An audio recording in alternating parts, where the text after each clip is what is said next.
Breaking news చేస్తున్నాం. కాకినాడ జిల్లా పిఠాపురంలో మాజీ ఎమ్మెల్యే వర్మపై దాడిపై రకరకాలుగా ప్రచారం జరుగుతోంది. పిఠాపురం అసెంబ్లీ స్థానం త్యాగాన్ని జీర్ణించుకోలేని జనసేన నాయకులు ఈ దాడి చేయించారని పలువురు అభిప్రాయపడ్డారు. అలాగే వైసీపీకి సంబంధించిన నాయకుడిని టీడీపీలోకి ఆహ్వానించడంతో తట్టుకోలేని జన సైనికులు వర్మపై రాళ్లతో దాడికి తెగబడ్డారు. అయితే వర్మను ఘటనా స్థలం నుండి టీడీపీ నేతలు తప్పించడంతో ఆయనకు ఎలాంటి గాయాలు కాలేదు. ఘటనలో ఆయన కారు పూర్తిగా ధ్వంసమైంది. అటు గొల్లప్రోలు మండలం వన్నెపూడి గ్రామంలో ఘటన చోటు చేసుకోవడంతో ఉద్రిక్తత నెలకొంది.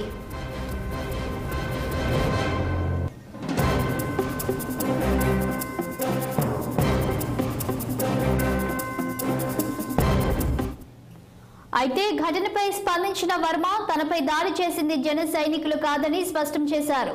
జనసేనకు ఈ దాడికి సంబంధం లేదని పేర్కొన్నారు.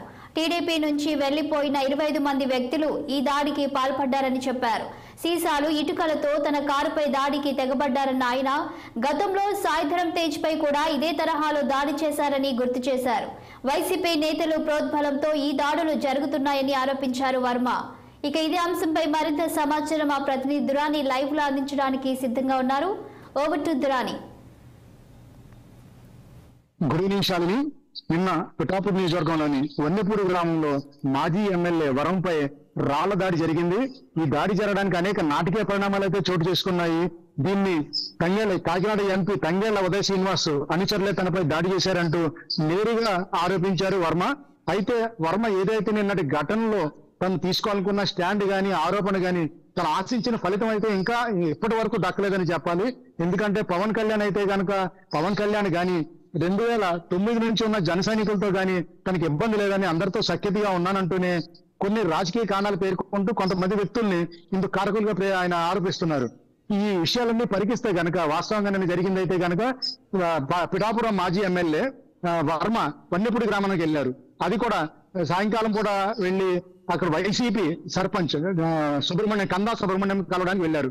అయితే అక్కడ ఉన్న జన సైనికులు ఎవరైతే ఉన్నారో వాళ్ళందరూ కూడా ఇది సరైన సమయం, పైగా ఆయన వ్యక్తి వైఎస్ఆర్ కాంగ్రెస్ ఉన్న వ్యక్తిని కలవడం, ఆ పార్టీని ప్రోత్సహించడం, ఆ నాయకుల్ని తెలుగుదేశంలోకి చేర్చుకొని జన సైనికులను ఒత్తిడి పెంచడం సరికాదంటూ ఆయనతో వాదన దిగారు. అయితే జన సైనికులు మాత్రం తీవ్రమైన ఆగ్రహవేశాలు వ్యక్తం చేస్తూ ఆయన వర్మపై కారులో దిగాలని చెప్పి సూచించడం, అప్పటికే పోలీసులు రావడం, ఆయన ఆ ప్రయత్నాలన్నీ అడ్డుకునే ప్రయత్నం చేశారు. అయితే కోపోద్రిక్తులైన జన సైనికులు మాత్రం ఆయనపై రాళ్లదాడి చేశారు. వెంటనే వర్మ మాత్రం కారు అక్కడే వదిలి తాను సెంటర్ లో కారు వెళ్తానని హైవే పైన రాత్రి బైఠాయింపు జరిపి ఎవరైతే తనపైన దాడి చేశారో వాళ్ళని తీసుకొచ్చి తన క్షమాపణ చెప్పించాలని, అలాగే పవన్ కళ్యాణ్ దృష్టికి తాను ఫిర్యాదు అయితే చేయనని న్యాయ దృష్టి తీసుకెళ్తానంటూ, కాకపోతే ఈ దాడికి మాత్రం తంగెళ్ల ఉదయ్ శ్రీనివాస్ అనుచరులే ప్రత్యక్ష కారణంటూ ఆరోపించారు. ఒక్కసారి ఈ వెనకాల పూర్వపరాలు కథా కమామిషి పరిశీలిస్తే మాత్రం వర్మ తను ఎన్నికల్లో ఎమ్మెల్యేగా పోటీ చేస్తారని భావించిన తరుణంలో, అంటే అప్పటికి పవన్ కళ్యాణ్ అయితే సీన్లోకి రాలేదు, తంగెళ్ల ఉదయ్ శ్రీనివాస్ పిఠాపురం ఎమ్మెల్యేగా నిలబడతారన్న సమయంలో ఆయన కొంతమందిని తరిచేర్చుకుని ఒక నాయకత్వాన్ని ఏర్పాటు చేసే ప్రయత్నాలు పడ్డారు. అదే సమయంలో వర్మకు ఎవరైతే అనుచరులుగా ఉన్నారో వాళ్ళని వర్మ తెలుగుదేశం పార్టీ నుండి బహిష్కరించడం జరిగింది. వీళ్ళని తంగెళ్ల ఉదయ్ శ్రీనివాస్ జనసేనలో చేర్చుకున్నారు. వీరంతా వన్నెపూడి గ్రామస్తులే. అయితే వన్నెపూడి గ్రామస్తులు జనసేన బలంగా చేరడం, ప్రస్తుతానికైతే పవన్ కళ్యాణ్ పోటీలో రావడం, వర్మకు అవకాశం ఇవ్వడం, ప్రచార బాధ్యతలన్నీ, అలాగే వర్మ కూడా అదే స్థాయిలో కృషి చేయడం, పవన్ కళ్యాణ్ భారీ మెజార్టీతో గెలవడం అన్ని వరుసగా జరిగినాయి. ప్రస్తుతం అయితే కనుక వర్మ తన బలాన్ని పెంచుకునే క్రమంలో పవన్ కళ్యాణ్ పూర్తిగా ఆయనకి ఫ్రీ హ్యాండ్ ఇచ్చినప్పటికీ తన అనుచరగణాన్ని పెంచుకునే క్రమంలో వైఎస్ఆర్సీపీ సర్పంచ్ వన్నెపూడి సర్పంచ్ కందా సుబ్రహ్మణ్యం తనకు అనుకూలంగా పనిచేశారని, అందుచేత జనసేన పవన్ కళ్యాణ్కి ఆయన జనసేనలో గాని తెలుగుదేశంలో గాని తీసుకొచ్చే క్రమంలోనే తాను వెళ్ళానని చెప్తున్నారు. వాస్తవానికి అయితే కనుక ఎవరైతే తెలుగుదేశం నుంచి బహిష్కరించబడ్డారో వాళ్ళు జనసేన కార్యకర్తలు వాళ్ళు దీన్ని తీవ్రంగా వ్యతిరేకించారు. ఎందుకంటే వైఎస్ఆర్ కాంగ్రెస్ నాయకుల్ని ఇప్పుడు పార్టీలో చేర్చుకోవాల్సిన అవసరం ఉందని, ఉన్నాం కాబట్టి తమతోనే కార్యక్రమం నడిపించాలే తప్పించి ఇటువంటి హై హ్యాండ్ పనులు చేయకూడదంటూ తీవ్రంగా అడ్డుకోవడం, ఆ తర్వాత దాడికి తగ్గబడడం జరిగింది. అయితే వర్మపై రాళ్ల దాడి, గాజు సీసాలతో దాడి చేయడంతో ఆయన కారు చాలా అద్దాలైతే పూర్తిగా ధ్వంసం అయిపోయినాయి. ఈ విషయం పైన ఆయన ప్రత్యేకంగా ఆరోపణ చేస్తూ తంగెళ్ల ఉదయ్ శ్రీనివాస్ అనుచరులే దాడి చేశారని జనసేన కార్యకర్తలు కాదంటున్నారు. వాస్తవానికి అయితే కనుక దాడి చేసిన వాళ్ళు మాత్రం ఖచ్చితంగా జనసేనే, అంటే వర్మ దగ్గర ఉన్న అనుచరులే బయటకు వెళ్ళిపోయారు. ఇప్పుడు కందా సుబ్రహ్మణ్యాన్ని పార్టీలో తీసుకొచ్చే క్రమంలో దాన్ని అడ్డుకట్ట వేసేందుకు ఆ విధంగా జరిగింది. అయితే ఈ ప్రయత్నాలు నేరుగా బయటకు వచ్చే క్రమంలో ఈ విషయాన్ని మరీ పెద్దది కాకుండా ఫిర్యాదు అయితే చేయలేదు, పోలీస్ ఫిర్యాదు.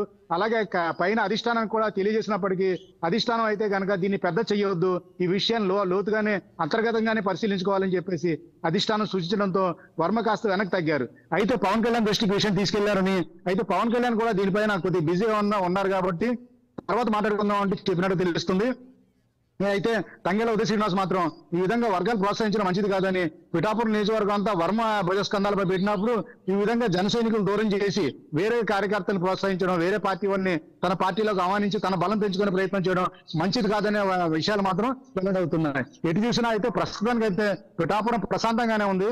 నిన్న మాత్రం చాలా ఉద్రిక్తంగానే ఉంది. అయితే అధిష్టానాలు, రెండు పార్టీల అధిష్టానాలు ఈ జోక్యం చేసుకోవడంతో మాత్రం ప్రస్తుతం అయితే కనుక ఈ వివాదం మాత్రం చాప కింద నీరులాగే కనిపిస్తుంది. శాలిని. Thank you Durani.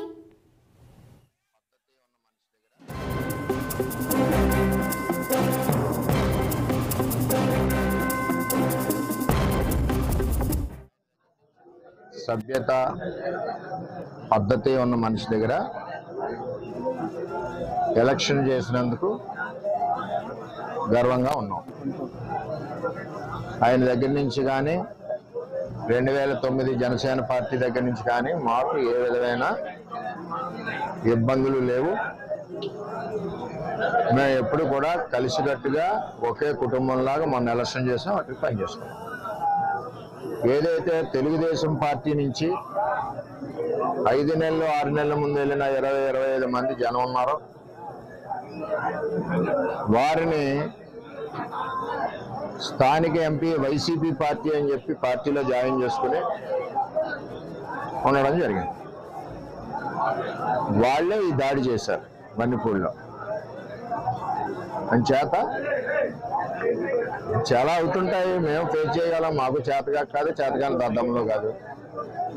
మేము ఈ దాడి ప్రత్యక్షంగా పోలీసులు ఉన్న చోట జరిగింది.